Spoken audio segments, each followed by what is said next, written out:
بسم الله الرحمن الرحيم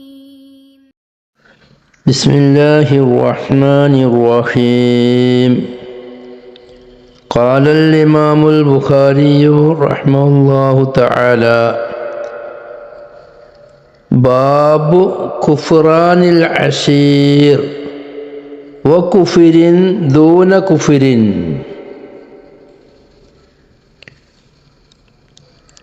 ബാബു കുഫ്റാനിൽ അഷീർ, കൂടെ താമസിക്കുന്ന ഭർത്താവിനെ മാറുകാട്ടുക, എതിര് ചെയ്യുക, അതിന് ബയാൻ ചെയ്യുന്ന ബാബാണ് വകുഫിരിൻ ദൂന കുഫിരിൻ.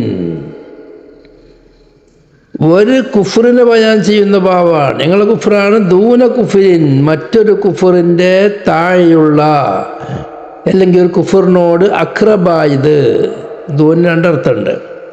ഒരിക്കൽ അക്രബ്, അപ്പോൾ ഒരു കുഫറിനോട് തൊട്ടടുത്ത് നിൽക്കുന്ന മറ്റൊരു കുഫർ, അല്ലെങ്കിൽ ഒരു കുഫറിൻ്റെ താഴെയുള്ള കുഫർ, അതിന് ബയാൻ ചെയ്യുന്ന ബാബാകുന്നു. ഇവിടെ ഇമാം ബുഖാരി ഉദ്ദേശിക്കുന്നത് ഈമാൻ്റെ ബാബാണ്. ഈമാനാണ് നമ്മൾ ചർച്ചാ വിഷയം. അതിൽ കുഫറിനെ കൊണ്ടുവരികയാണ്. എന്തിനാണിത് കുഫർ ഇവിടെ ചർച്ച ചെയ്യുന്നത്? ഇമാമിങ്ങൾ പറയുന്നത്, ഒരു വിഷയം വ്യക്തമായി മനസ്സിലാവണമെങ്കിൽ അതിൻ്റെ ലിദ്, അതിൻ്റെ ഓപ്പോസിറ്റിനെയും ചർച്ച ചെയ്യേണ്ടതുണ്ട്. അപ്പോഴേ തിരിയുള്ളൂ. ആ നിലക്കാണ് ഈമാൻ്റെ ബാബിൽ കുഫറിനെ സംബന്ധിച്ചുള്ള ചർച്ച വരുന്നത്. ഈമാൻ പലതരമാണ്. അത് കവിയായ ഈമാനുണ്ട്, അത് സായിദായ ഈമാനുണ്ട്, നാക്കിസായ ഈമാനുണ്ട് എന്ന് വളരെ വ്യക്തമായി ചർച്ച ചെയ്തു. അതുപോലെ തന്നെയാണ് കുഫറിൻ്റെയും കഥ. കുഫർ വലിയ കുഫറുമുണ്ട്, ചെറിയ കുഫറുമുണ്ട്, താഴെ തട്ടിലുള്ള കുഫറുമുണ്ട്. ആ കുഫറിനിക്ക് കഫറ യക്ഫുറു കുഫ്ർ എന്ന് പറയുന്ന കുഫർ, അത് സാധാരണഗതിയിൽ വലിയ കുഫറിനെ സംബന്ധിച്ചാണ് പറയൽ. എങ്കിലും ചെറിയ കുഫറിനെ സംബന്ധിച്ചും ആ പ്രയോഗം പ്രയോഗിക്കും. ചെറിയ കുഫറിന് സാധാരണ ഉപയോഗിക്കുന്ന മസ്തർ കുഫ്രാൻ എന്നാണ്. അപ്പോൾ ഓൻ കാഫിറായി എന്ന് പറയുന്നതും ഓൻ്റെ വക്കലിൽ നിന്ന് കുഫ്രാൻ ഉണ്ടായി എന്ന് പറയുന്നതും, അല്ലെങ്കിൽ ഓൻ്റെ വക്കലിൽ നിന്ന് കുഫറുണ്ടായി എന്ന് പറയുന്നതും കുഫ്രാനുണ്ടായി എന്ന് പറയുന്നതും തമ്മിൽ വലിയ വ്യത്യാസമുണ്ട്. കുഫറുണ്ടായി എന്ന് സാധാരണഗതിയിൽ പറയൽ വലിയ കുഫറിനെ സംബന്ധിച്ചാണ്. എന്നാൽ ചെറിയതിനെ സംബന്ധിച്ചും അത് ഉപയോഗിക്കുന്നതിന് കുഴപ്പമില്ല എന്ന് വിശദീകരിക്കുകയാണ് കുഫറും ദൂന കുഫർ എന്ന് പറയുന്നത്. ഈ പറയുന്നതിന് വളരെ മനസ്സിലാക്കേണ്ട വിഷയമാണ്. ഒരാളെ സംബന്ധിച്ച് അവൻ്റെ അമൽ ഇസ്ലാമിനെതിരാകുമ്പോൾ അത് കുഫ്റാണ് എന്ന് പറയുന്ന മാതിരിയല്ല ഒരാളെ സംബന്ധിച്ച് കാഫിർ എന്ന് വിളിക്കുന്നത്. അത് വന്തോഷമാണ്.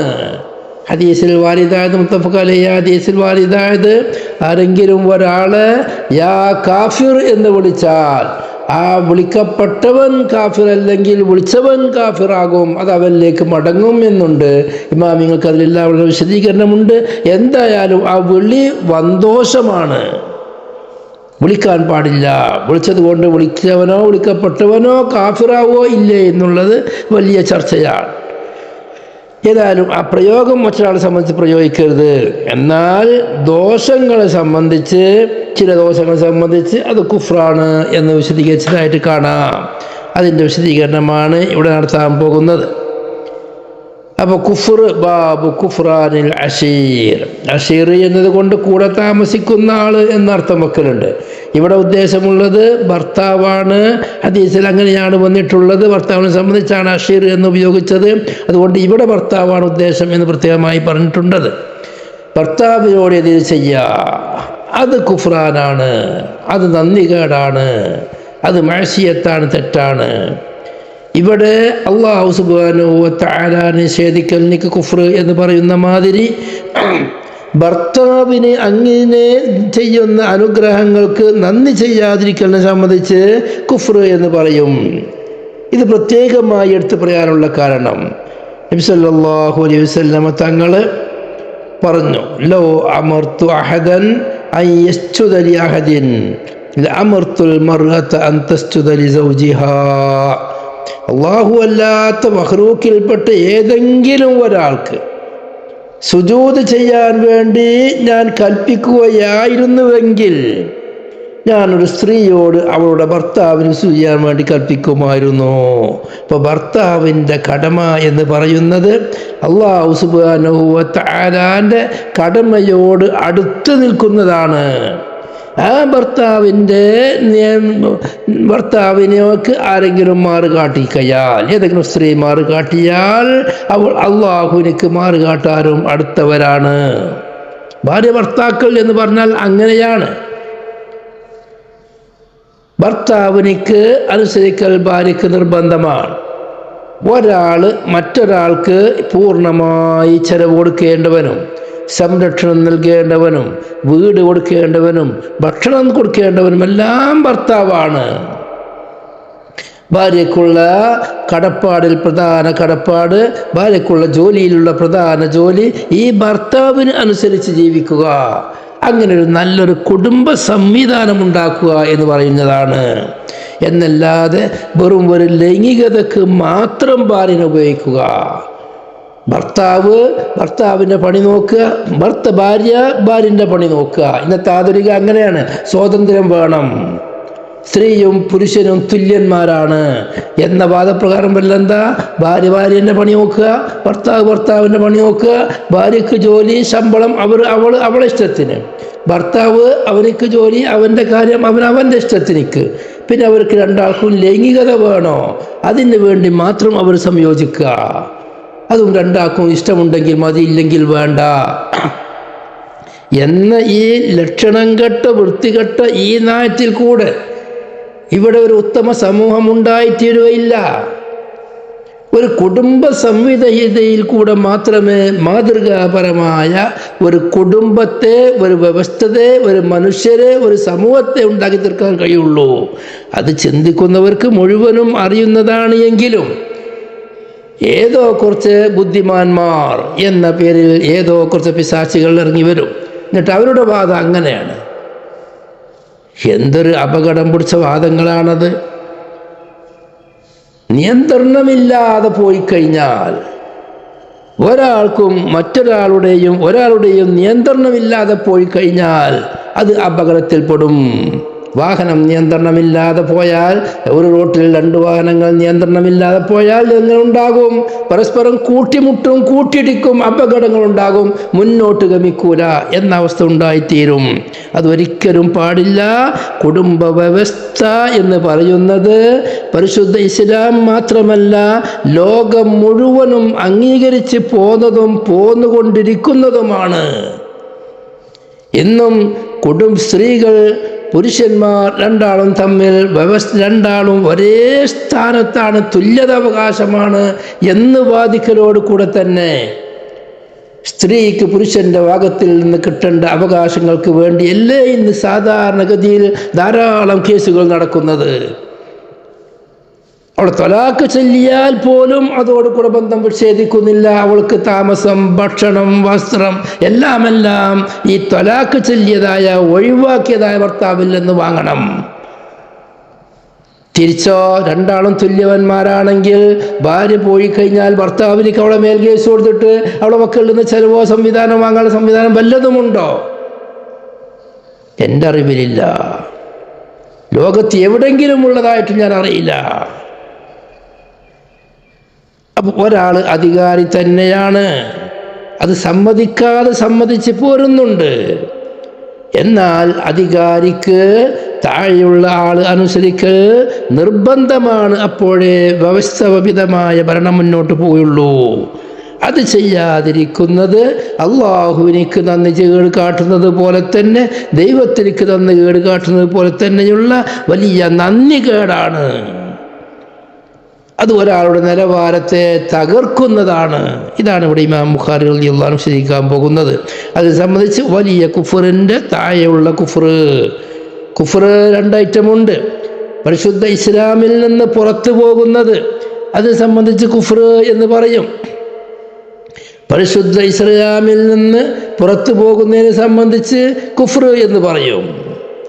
അതുപോലെ തന്നെ പരിശുദ്ധ ഇസ്ലാമിൻ്റെ ഉള്ളിൽപ്പെടലോട് കൂടെ തന്നെ അവനിക്ക് ദോഷി, കുറ്റവാളി എന്നവകാശപ്പെടുന്ന ഒരു സൈസ് കുറ്റവുമുണ്ട്. ഇമാം ഐനി വിശദീകരിക്കുന്നു,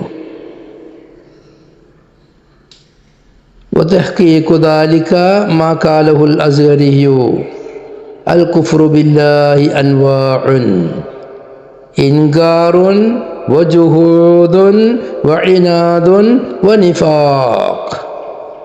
അള്ളാഹുവിനെ കൊണ്ടുള്ള കുഫർ അത് തന്നെ 4 ഐറ്റമുണ്ട്.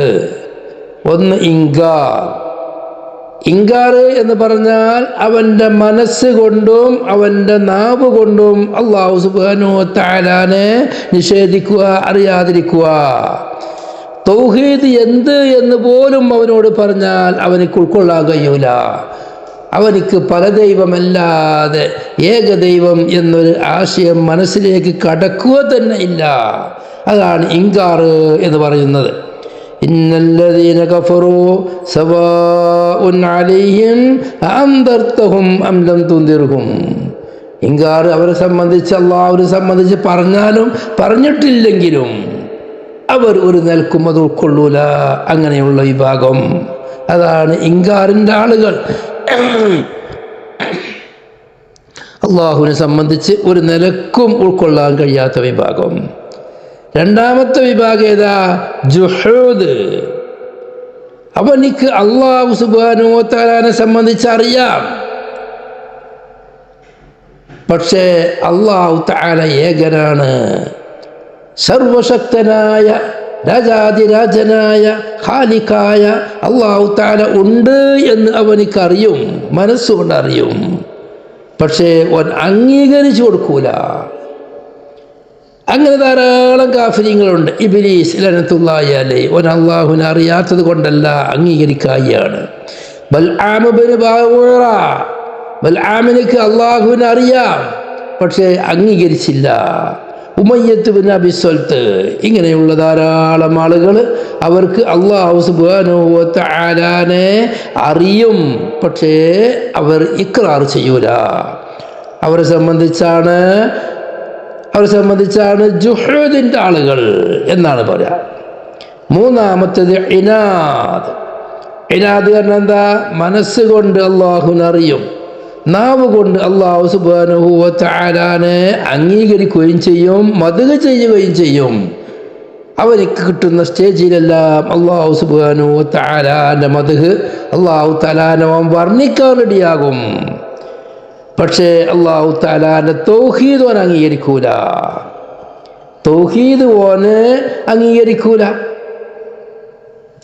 തൗഹീദിനെ സംബന്ധിച്ച്, അല്ലാഹുവിനെ സംബന്ധിച്ച് അവനക്ക് ധാരാളം അറിയാം. അങ്ങനെയുള്ള ധാരാളം ആളുകളുണ്ട്. ഇപ്പം കാഫിരീങ്ങളിൽപ്പെട്ട് തന്നെ മുസ്ലിമീങ്ങളല്ലാത്ത ആളുകൾ തന്നെ അല്ലാഹു സുബ്ഹാനഹു വ തആലാനെ അറിയുന്നവരുണ്ട്. ഗാന്ധിജിയുണ്ട്, നെഹ്റു ഉണ്ട്, അതുപോലെ ഈ ഭൂമിയിൽ നിന്ന് മരണപ്പെട്ടു പോയ മുസ്ലിമീങ്ങളായ പല ആളുകളും അല്ലാഹു സുബ്ഹാനഹു വ തആലാനെ നാവ് കൊണ്ട് പറയുകയും വിഷയം അറിയുകയും ചെയ്യും. പക്ഷെ അള്ളാഹുവിൻ്റെ മതത്തിൽ അവർ അണിചേരൂല. അള്ളാഹുവിൻ്റെ മതം അവർ അംഗീകരിക്കൂല. ചില ആളുകൾ ഈ വിഭാഗത്തിൽപ്പെടുത്തായിട്ട് അബൂ താലിബ് റളിയല്ലാഹു അൻഹു എണ്ണലുണ്ട്. അബൂ താലിബ് ഈ വിഭാഗത്തിൽപ്പെട്ടവരല്ല. ഇമാം മുസ്ലിം തന്നെ ഈ വിഷയത്തെ സംബന്ധിച്ച് വിശദമായി ബാബിട്ടിട്ടുണ്ട്. ഈ സ്വർഗ നരകത്തിൽ ഏറ്റവും ലളിതമായ ശിക്ഷ ലഭിക്കുന്ന ആള് അത് അബൂ താലിബാണെന്നാണ്. നരകത്തിൽ കടക്കുന്നവർ ഉസാത്തുൽ മുഅ്മിനീങ്ങളും കടക്കും, കാഫിരീങ്ങളും കടക്കും, മുശ്രിക്കീങ്ങളും കടക്കും, അങ്ങനെയുള്ള ആളുകളെല്ലാം കടക്കുമെങ്കിലും അതിൽ വെച്ച് ഏറ്റവും ലളിതമായ ശിക്ഷ ലഭിക്കുന്ന ഒരാൾ എന്ന് പറയുമ്പോൾ അവർ ഉസാത്തുൽ മുഅ്മിനീങ്ങളാവാനേ സാധ്യതയുള്ളൂ. അതുകൊണ്ട് അബൂ ത്വാലിബിന് ഉദാഹരണം പറയുന്നത് ശരിയല്ല. നാലാമത്തെ ഒരു വിഭാഗം നിഫാഖ്. നാവ് കൊണ്ട് അംഗീകരിക്കും, കൽബ് കൊണ്ട് നിഷേധിക്കുകയും ചെയ്യുന്നവർ മുനാഫിഖീങ്ങൾ, അവരാണ് നാലാമത്തെ വിഭാഗം. ഈ 4 വിഭാഗവും ഒറിജിനൽ കാഫിരീങ്ങളാണ്. അവരെല്ലാവരും നരകത്തിൻ്റെ അയൽക്കാരുമാകുന്നു. എന്നാൽ ഈ 4 ഒറിജിനൽ കാഫിര്യങ്ങൾ. അവരല്ലാത്ത അതിൻ്റെ താഴെ തട്ടിലുള്ള കുഫറിൻ ദൂന കുഫർ, വലിയ കുഫറിന് താഴെയുള്ള കാഫിര്യങ്ങൾ കുഫർ, അതിനെ വിശദീകരിക്കുന്ന ബാബു എന്നാണല്ലോ. അതേതാണ്? ഒരല്ലാഹു തആലാന്റെ വഹദാനിയത്ത് കൊണ്ട് റസൂലുള്ളാഹിന്റെ നബുവത്ത് കൊണ്ട് വിശ്വസിക്കേണ്ട എല്ലാ കാര്യങ്ങളെ കൊണ്ടും വിശ്വസിക്കുന്നുണ്ട്. പക്ഷേ ദോഷം ചെയ്യും, കൊല നടത്തും, തീവ്രവാദം നടത്തും, ഭൂമിയിൽ ഫസാദ് ഉണ്ടാക്കും, ഭരണത്തിനെതിരായിട്ട് അവൻ മുന്നിട്ട് വരും, കള്ളവും കുടിക്കും, എല്ലാവിധ തമ്മാടിത്തരങ്ങളും അവൻ ചെയ്യും. അങ്ങനെയുള്ള ആളുകൾ അവരെ സംബന്ധിച്ചെല്ലാം കുഫ്ർ എന്ന പ്രയോഗം പരിശുദ്ധ ഇസ്ലാം വിശദീകരിച്ചതായിട്ടുണ്ട്. ആ കുഫറിൻ്റെ മഅന നന്ദി കേട് കാട്ടുന്നവർ എന്നാകുന്നു. ഇമാം ബുഖാരി റളിയല്ലാഹു അൻഹു തുടരാണ് ഫീഹി അൻ അബി സഈദ് അൽ ഖുദരി അൻ നബി സല്ലല്ലാഹു അലൈഹി വസല്ലം. ഈ ബാബിലുണ്ട്, ഈ വിഷയത്തിലുണ്ട്. എന്തുണ്ട്? അൻ അബി സഈദ് അൽ ഖുദരി റളിയല്ലാഹു അൻഹു, അബൂ സഈദ് അൽ ഖുദരി റളിയല്ലാഹു അൻഹു തൊട്ട് റിവായത്ത് ചെയ്യപ്പെടുന്ന ഒരു ഹദീസുണ്ട്. ഫീഹി മർവിയുൻ അൻ അബി സഈദ്, അബൂ സഈദ് അൽ ഖുദരി റളിയല്ലാഹു അൻഹു തൊട്ട് റിവായത്ത് ചെയ്യപ്പെട്ട ഒരു ഹദീസുണ്ട്. അൻ നബി സല്ലല്ലാഹു അലൈഹി വസല്ലം, അബൂ സഈദ് അൽ ഖുദരി റളിയല്ലാഹു അൻഹു നബി സല്ലല്ലാഹു അലൈഹി വസല്ലം തങ്ങൾ തൊട്ട് റിവായത്ത് ചെയ്യുന്നത് അങ്ങനെ ഒരു ഹദീസുണ്ട്. ഇവിടെ ഒരു ഹദീസ് പറയാൻ പോകുന്നുണ്ട്, ബഹുമാനപ്പെട്ട ഇബ്നു അബ്ബാസ് റളിയല്ലാഹു അൻഹുവിൻ്റെ ഹദീസ്. അത് സനദടക്കം പറയുന്നുണ്ട്. അതല്ലാതെ ഈ വിഷയത്തിൽ അബൂ സഈദ് അൽ ഖുദരി റളിയല്ലാഹു അൻഹുവിലേക്ക് ചെന്ന് മുട്ടുന്ന മറ്റൊരു ഹദീസുമുണ്ട്.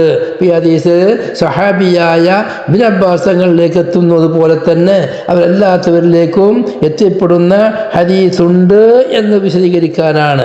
അപ്പോൾ ആരെങ്കിലും ഒരാൾ ഇതേ ഹദീസ്, ഈ വിഷയത്തുമായി ബന്ധപ്പെട്ട ഹദീസ് അബൂ സഈദ് അൽ ഖുദരി റളിയല്ലാഹു അൻഹു തൊട്ട് പറഞ്ഞാൽ അവരെ സംബന്ധിച്ച് തെറ്റാണ് പറഞ്ഞത് എന്ന് വിശദീകരിക്കേണ്ടതില്ല.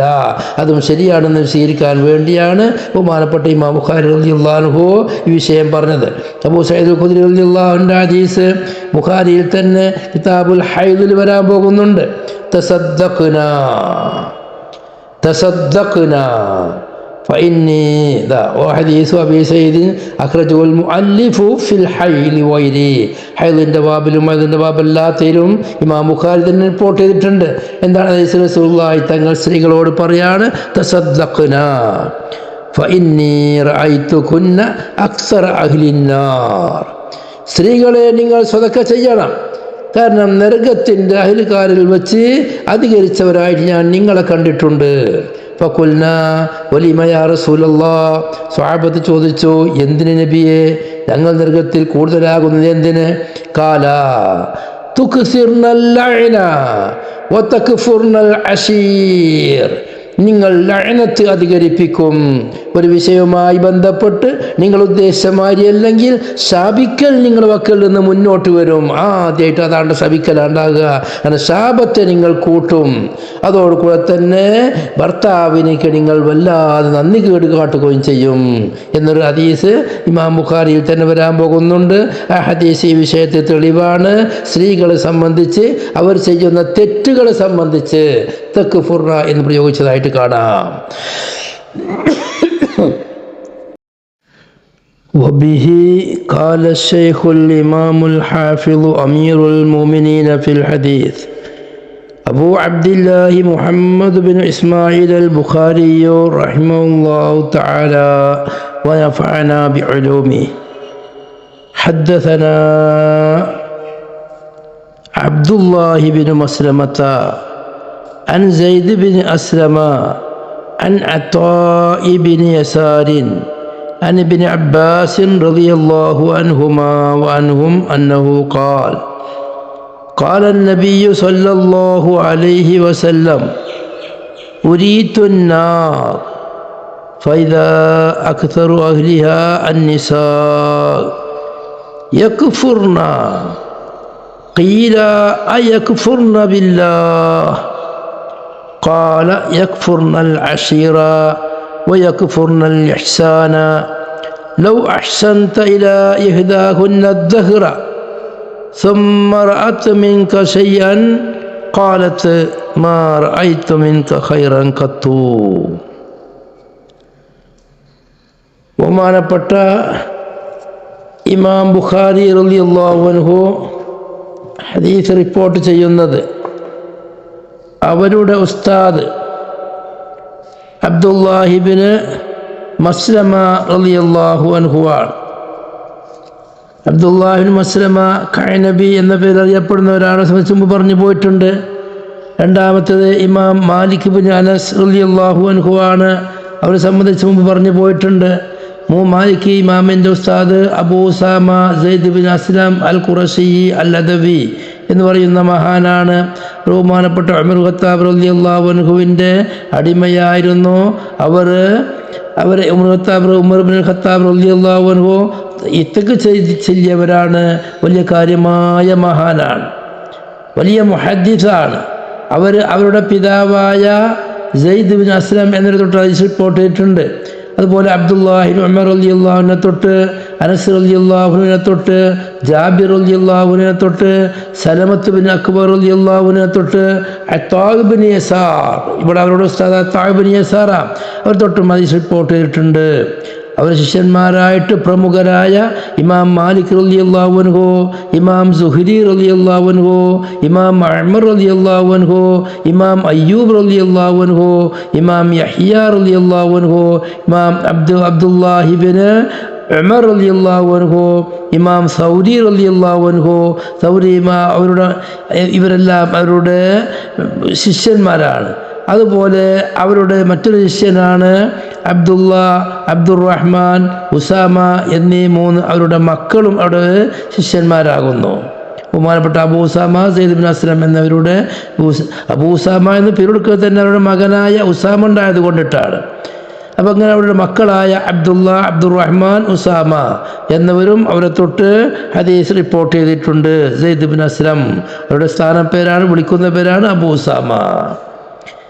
ബഹുമാനപ്പെട്ട ഇബ്നു സഅദ് റളിയല്ലാഹു അൻഹു പറയാണ്, കാന സിഖത്തൻ കസീറൽ ഹദീസ്, അവർ സിഖത്താണ്, ധാരാളം ഹദീസുകൾ റിപ്പോർട്ട് ചെയ്തവരുമാകുന്നു. അവരുടെ വഫാത്തുള്ളത് ഹിജ്റ 133 അവിടെ ശിഷ്യന്മാരായിട്ട് ധാരാളം മഹാന്മാരുണ്ട്. അവരുടെ ഉസ്താദ് സെയ്ദ് ബിൻ അസ്ലം എന്ന അബൂ ഉസാമ എന്നവരുടെ ഉസ്താദ് ഇവിടെ അത്താഇ ബിൻ യസാർ റളിയല്ലാഹു അൻഹുവാണ്. അത്താഇ ബിൻ യസാർ റളിയല്ലാഹു അൻഹു ഒരു ദീനിയായ കുടുംബത്തിലാണ് ജനിച്ചിട്ടുള്ളത്.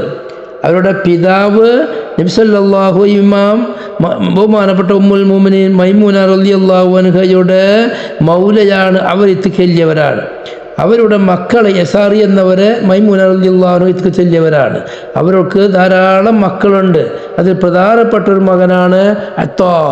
അവരുടെ മറ്റൊരു സഹോദരനാണ് സുലൈമാൻ ബിൻ യസാർ, അതുപോലെ അബ്ദുൽ മലിക് ബിൻ യസാർ. ഇങ്ങനെ ഒരു ദീനി കുടുംബത്തിൽ വലിയ വലിയ മഹാന്മാർ മാത്രമുള്ളവരാണ് ജ്യേഷ്ഠാഞ്ചന്മാരെല്ലാം.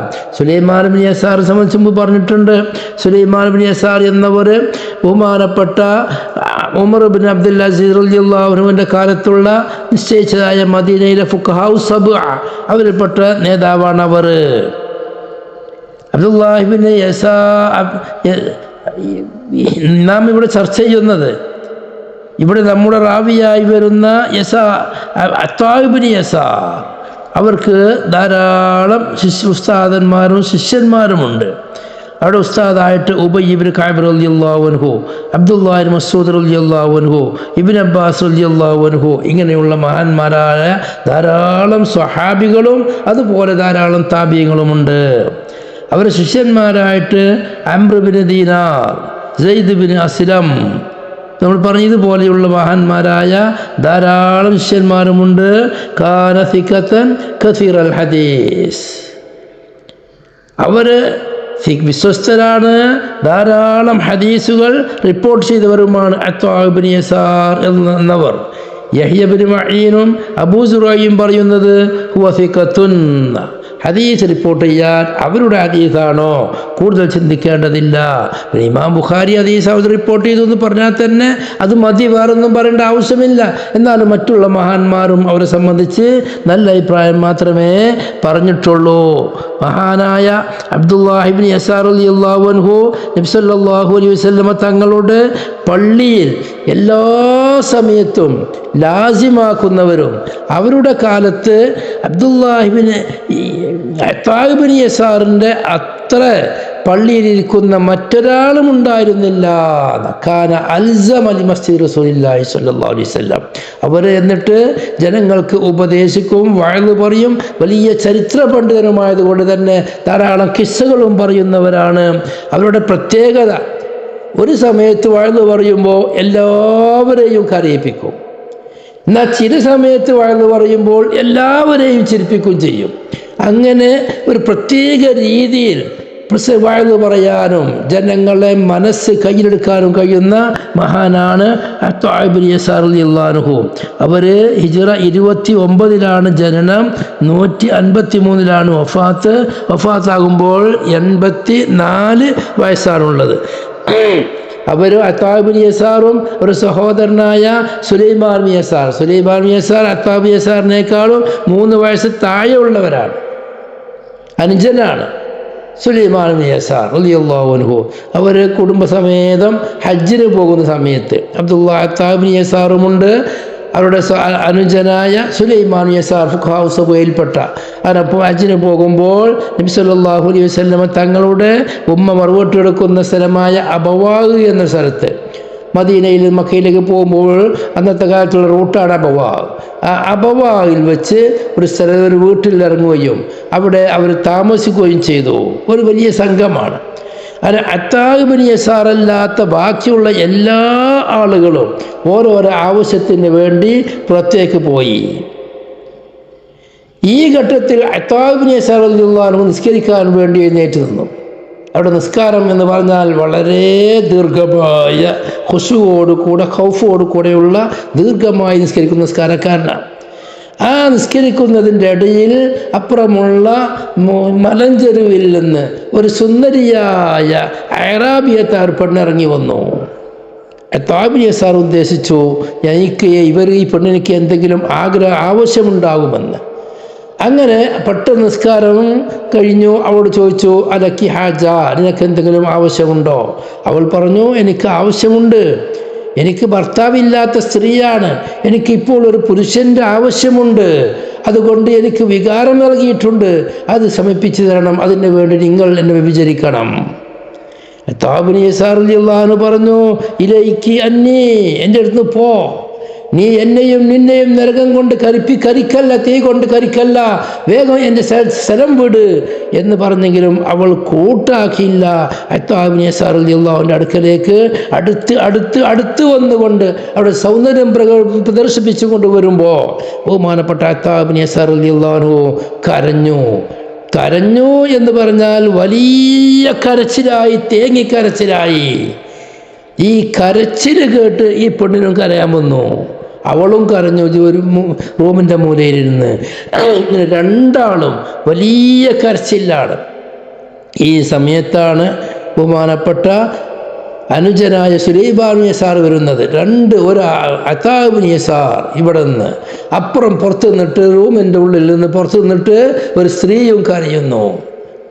ഈ കരച്ചിൽ കണ്ട് സുലൈമാൻ ഇബ്നു യസാർ കരഞ്ഞു. അങ്ങനെ പോയ ഓരോരുത്തരും തിരിച്ചു വന്നവർ മുഴുവനും കൂട്ടക്കരച്ചിലായി, വലിയ കരച്ചിൽ. ആരും എന്തിനാണ് കരയുന്നത് എന്നല്ല ചോദിക്കുന്നത്. ഇബ്നു യസാർ കരയുന്നു, ഒരു സ്ത്രീ കരയുന്നു, ബാക്കിയുള്ളവർ കരയുന്നു, വന്നവർ കൂട്ടക്കരച്ചിൽ. ഈ കരച്ചിൽ കഴിഞ്ഞപ്പോൾ കൂടിയപ്പോൾ വരുന്നവർ മുഴുവനും കരയുമ്പോൾ ഈ പെണ്ണ് അവിടെ നിന്ന് ഇറങ്ങിപ്പോയി കുറച്ച് കഴിഞ്ഞ ശേഷം. അങ്ങനെ ആളുകൾ ഓരോരുത്തർ പിരിഞ്ഞു. അങ്ങനെ ആ കരച്ചിൽ അവിടെ അവസാനിച്ചു. ആരും ചോദിച്ചില്ല എന്തിനാണ് കരഞ്ഞത് എന്ന്. സുലൈമാൻ ഇബ്നു യസാർ അടക്കം ചോദിച്ചില്ല. അങ്ങനെ പിന്നീട് കുറേ കാലങ്ങൾക്ക് ശേഷം ഇബ്നു യസാർ റളിയല്ലാഹു അൻഹു, സുലൈമാൻ ഇബ്നു യസാർ റളിയല്ലാഹു അൻഹു, അവർ രണ്ടുപേരും ഷാമിൽ ഒരുമിച്ച് കൂടി. ഒരു രാത്രി സ്വപ്നത്തിൽ ബഹുമാനപ്പെട്ട അത്താബിൻ യസാർ എന്തോ സ്വപ്നത്തിൽ കണ്ട് എഴുന്നേറ്റ് കരച്ചിൽ തുടങ്ങി.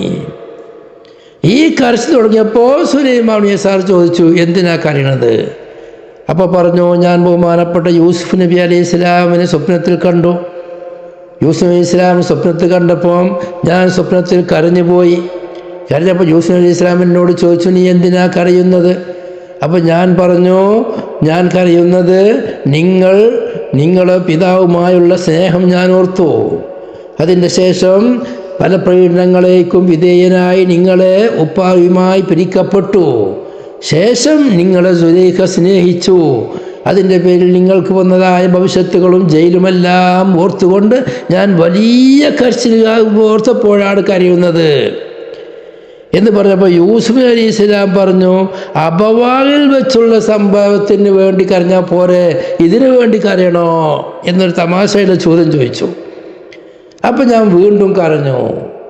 അപ്പോഴാണ് സുലൈമാൻ യസാർ ചോദിച്ചത്, അബവാവിൽ വെച്ച് തന്നാൽ കരഞ്ഞ എന്തിനായിരുന്നു? നമ്മളെല്ലാവരും കൂട്ടക്കരച്ചിൽ കരഞ്ഞല്ലോ, അതെന്തിനാണ്? അവൻ പറഞ്ഞു, അതൊരു രഹസ്യമാണ്, അത് ജനങ്ങളോട് പറയാൻ പറ്റൂല, മാനക്കേടാണ്. നിങ്ങളത് ആരോടും പറയില്ല എന്ന് വാക്ക് തരികയാണെങ്കിൽ ഞാൻ ജീവിച്ചിരിക്കുന്ന കാലത്തോളം ആ വിഷയം ഒരാളോടും പറയൂല എന്ന് വാക്കിലാണെങ്കിൽ ഞാൻ പറഞ്ഞുതരാം. അങ്ങനെ സുലൈമാൻ യസാർ വാക്ക് കൊടുക്കുകയും ആ വിഷയം വിശദീകരിച്ചു കൊടുക്കുകയും ചെയ്തു.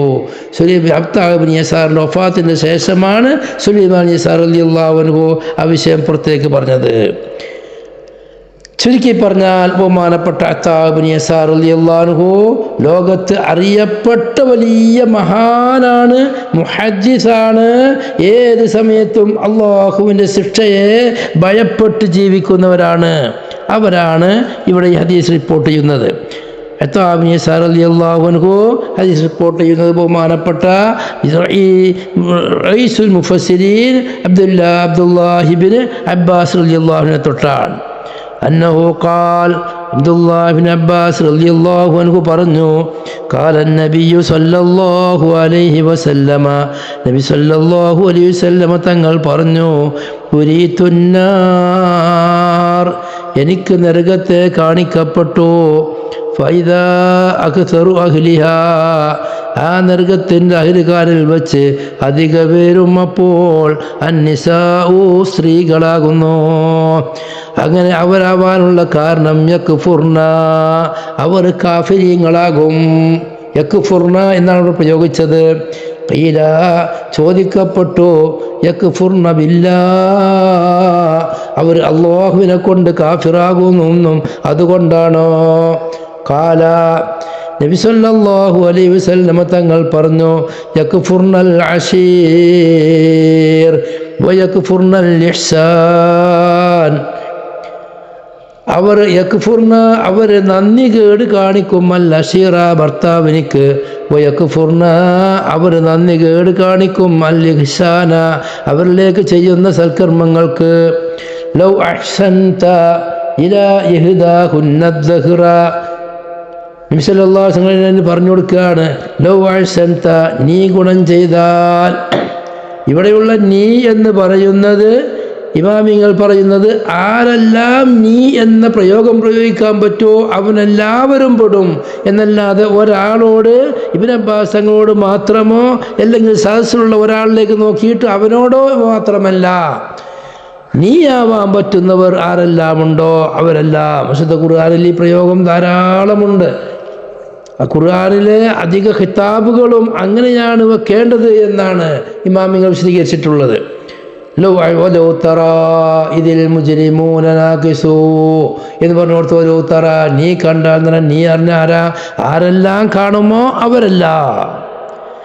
ലൗ അഹ്സൻത ഇലാ ഇഹ്ദാഹുന്ന ദഹ്റ, കാലം മുഴുവനും ആ സ്ത്രീകളിൽപ്പെട്ട ഒരാളിലേക്ക് നീ ഗുണം ചെയ്താൽ, സുമ്മ റഅത് മിൻക, പിന്നെ അവൾ നിന്നിൽ നിന്ന് കണ്ടു, ശൈആ, വല്ല വസ്തുവിനെയും അവൾക്ക് ഇഷ്ടമില്ലാത്ത വല്ലതും കണ്ടാൽ, കാലത്ത് അവൾ പറയും, മാ റഅയ്തു മിൻക ഖൈറൻ ഖത്തു,